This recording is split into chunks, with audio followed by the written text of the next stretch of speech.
नमस्कार, मैं हूं हरबंस नागोके। अब कोई भी जम्मू कश्मीर की जेलों में बंद हवालाती या सजाए याफ्ता मुलजिम जो है, जिसे अपराध उसका प्रमाणित हो चुका है, जेलों में सजा काट रहा है, वो ज़मानत पर आता है या पैरोल पर आता है, वो बाहर आकर एक भी मिनट कोई भी अनुशासन नहीं तोड़ सकता, क्योंकि उसको एक शिकंजा कसा गया है।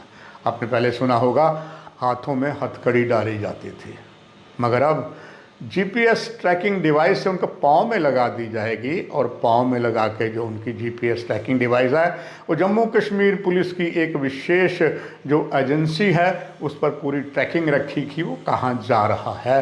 ये जो नया जीपीएस ट्रैकिंग डिवाइस यहाँ शुरू किया है, निश्चित तौर पर उसका श्रेय वर्तमान डायरेक्टर जनरल पुलिस को ही जाता है। उन्होंने ये सिस्टम आते ही किया, क्योंकि लंबे समय तक वर्तमान जो डायरेक्टर जनरल पुलिस है, अलग अलग स्थानों पर तैनात रहे हैं और गुप्तचर एजेंसियों का उन्हें काफ़ी ज़्यादा अनुभव है, और इसीलिए उन्होंने ये सिस्टम किया है। पहली बार एक मंत्री, जिस पर अनेकों आरोप है कि उन्होंने राजद्रोह की संलिप्तता की है, हवाला मनी में इन्वॉल्व हुए थे। आपको याद होगा, पूर्व मंत्री बाबू सिंह उर्फ जितेंद्र सिंह और उनके साथ दो और आरोपी थे। सशस्त्र जमानत उनको दी गई है। आपको याद होगा, 2 साल पहले 9 अप्रैल 2022 को इनको पकड़ा गया था, बाबू सिंह के साथ मोहम्मद अशरफ और मोहम्मद शरीफ। इनसे 6 लाख रुपए मिला था और ये हवाला मनी था। ये तब से जेल में बंद थे और इसके लिए बाकायदा एनआईए अदालत ने उन्हें ज़मानत दी है, मगर ज़मानत के साथ उन्हें जीपीएस ट्रैकिंग डिवाइस उनके पाँव में डाल दी गई है। और कहीं भी जाएंगे, वो उसका बाकायदा रिकॉर्ड जो है, जो सीक्रेट एजेंसी है उसके पास होगा, एक एक पल की खबर होगी।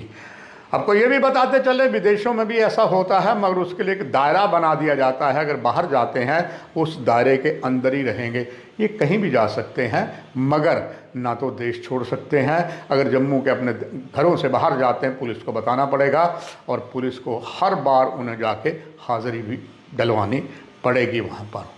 एक अच्छा सिस्टम है जो इन पर पूरी नज़र रखेगा, क्योंकि एक बार कहा जाता है कि अगर घोंसले से चिड़िया का बच्चा गिर जाए तो बड़ी मुश्किल से चढ़ता है। शायद इन लोगों के साथ भी ऐसा ही हुआ है।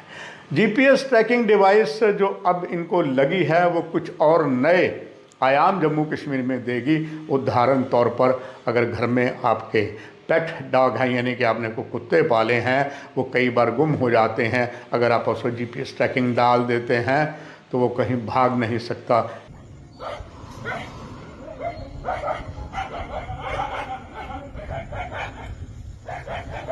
ऐसे ही बच्चे हैं, कुछ ऐसे बच्चे हैं जिनका मानसिक तौर से वो कमज़ोर हैं, अगर उनको भी आप जीपीएस डाल देते हैं, वो भागिर बच्चे हैं, इन पर भी मेंटली टार्गेटेड बच्चे हैं, बच्चियां हैं, उनके लिए ये बड़ा लाभदायक सिद्ध होगा। यानी कि अपराध पर भी काबू पाया जाएगा।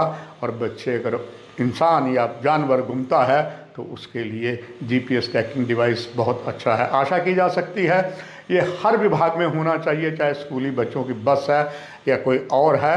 पेरेंट्स के लिए भी अच्छा है, उसमें पेरेंट्स पूरी निगरानी रख सकेंगे। अगर पेरेंट्स निगरानी नहीं रखते, कई हमारे बच्चे हैं जो मादक द्रव्यों की चपेट में आ गए हैं, और उसके लिए जीपीएस ट्रैक बहुत ज़रूरी है। उसके लिए भी सूत्र बताते हैं, पुलिस ने बहुत बड़ा एक सिस्टम बना लिया है, और ऐसा सिस्टम बनाया है शायद उस बच्चे को पता ही नहीं होगा कि मुझ पर जीपीएस ट्रैकिंग हो रही है। क्यों, आजकल बहुत सी ऐसे अत्याधुनिक गैजेट्स आए हैं, आपको पता ही नहीं लगेगा कि आपके शरीर में उसे पेनिट्रेट कर दिया गया है। आप कहीं भी जाएं तो ये मादक द्रव्यों पर रोक लगाने के लिए, आतंकवाद पर रोक लगाने के लिए, साथ ही साथ अपराध पर अंकुश लगाने के लिए ये एक नया सिस्टम होगा। सचमुच इसके लिए जम्मू कश्मीर प्रशासन, पुलिस इसके लिए बहुत ही प्रशंसनीय है, और इसीलिए हम भी उनकी भूरी भूरी प्रशंसा करते हैं। नमस्कार।